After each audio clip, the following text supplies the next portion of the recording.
This is the number one thing that pushes people with good energy away from you and what to do about it. Welcome to my channel. I'm Sugar Kitty Mystic, and I make spiritual and mystical topics for your highest joy and expansion.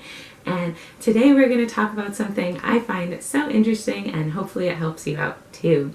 So it's quite common in the spiritual community, if you identify as an empath, a light worker, a starseed, something like that, some sort of spiritual title, that you might find that you draw negative energy towards you, or you see a lot of talk about people drawing negative energy towards them.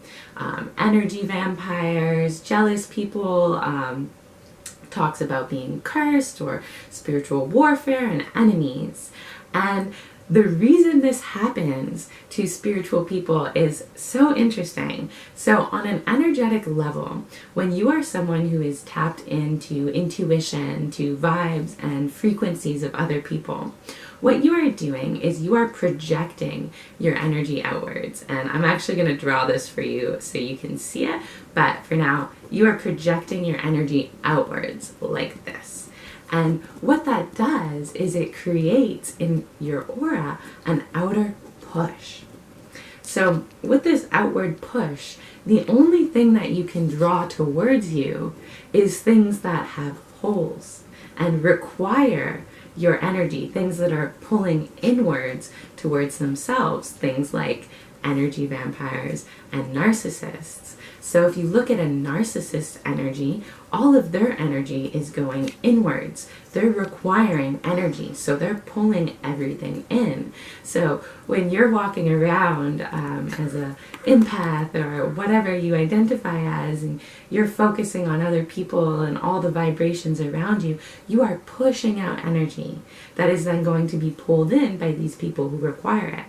So all an energy vampire is someone who is so disconnected from their source of energy, their source of light, their own divinity, that they require other people to get it, and they feed off other people's energy.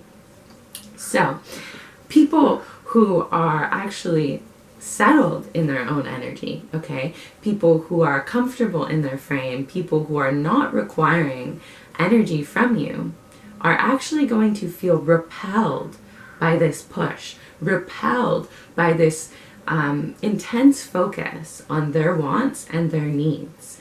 So when you're an empath, often around other people, what you are doing is you are focusing more on what they would like, what they would prefer, how they feel, how things are affecting them, than you're focusing on yourself and your own experience.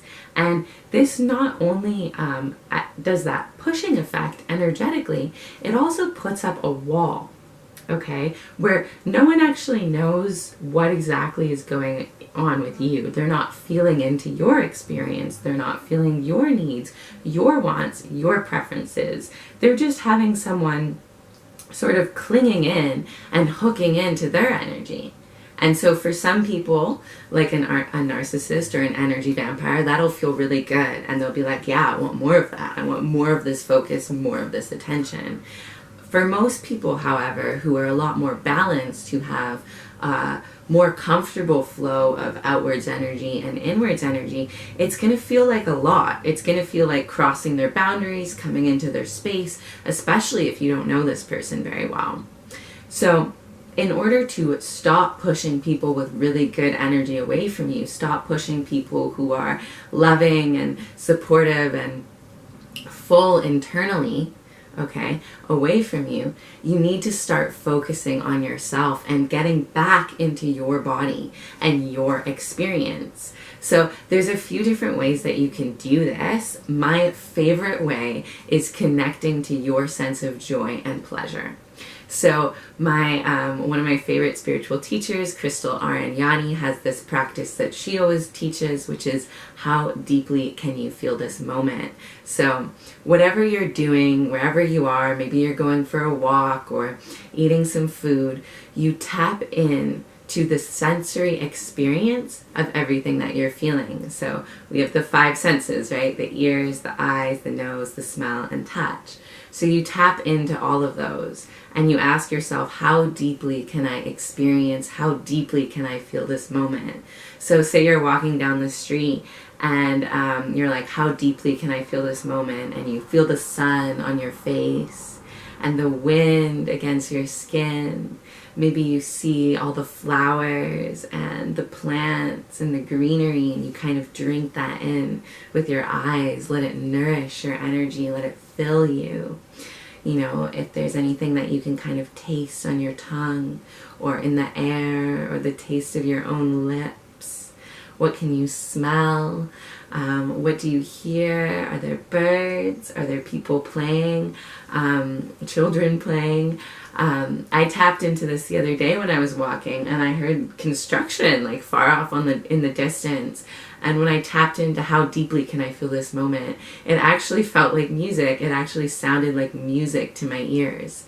So tapping into your senses and tapping into your own joy and your pleasure when you're experiencing things actually draws people to you like a magnet. I'm not even joking, like a magnet.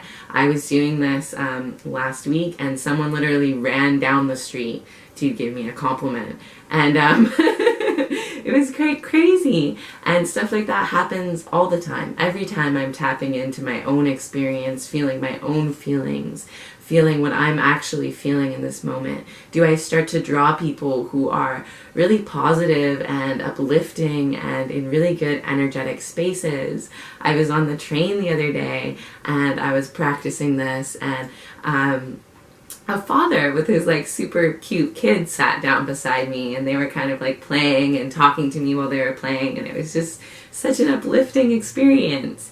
And things like that happen all the time when you're tapped into joy and pleasure, where you start to attract people who are also in good feeling states, who are also full. Because when you're tapped in as an empath to other people's feelings, to other people's wants and needs, what you're doing is you're creating a transactional attraction. You're creating an attraction which is conditional upon you giving and feeding them energy. And over time, this is going to build resentment in you. And a lot of the time, you might deny your own feelings when you're hurt, when something upsets you, rather than express that, rather than tap into that feeling. You'll focus on the other person's emotional experience, maybe making excuses for them, maybe changing yourself to meet their needs better, or looking at what you did wrong.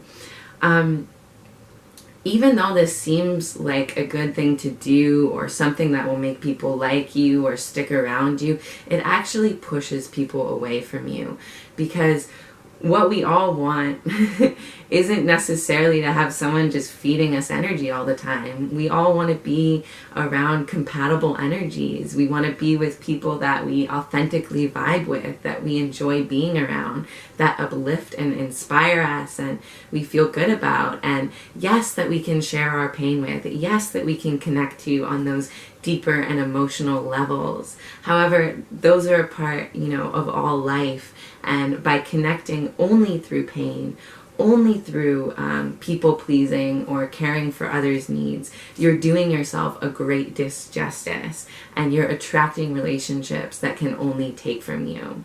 So if you want to learn more about how you can make connection easier, how you can get back into your own frame and connect from a place of being really fully embodied, of not needing to people please or extend out into other people's experiences, check out my course, The Empath Survival Guide.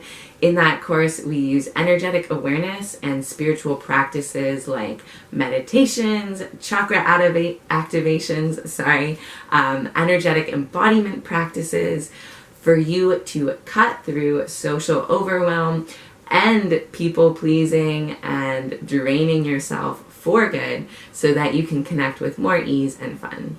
So if you want to check that out, if you're interested, the link is in the description box below. Otherwise, like this video if you made it this far, comment your experiences if you have anything to say, subscribe to my channel if you want to, and I'll see you in the next video.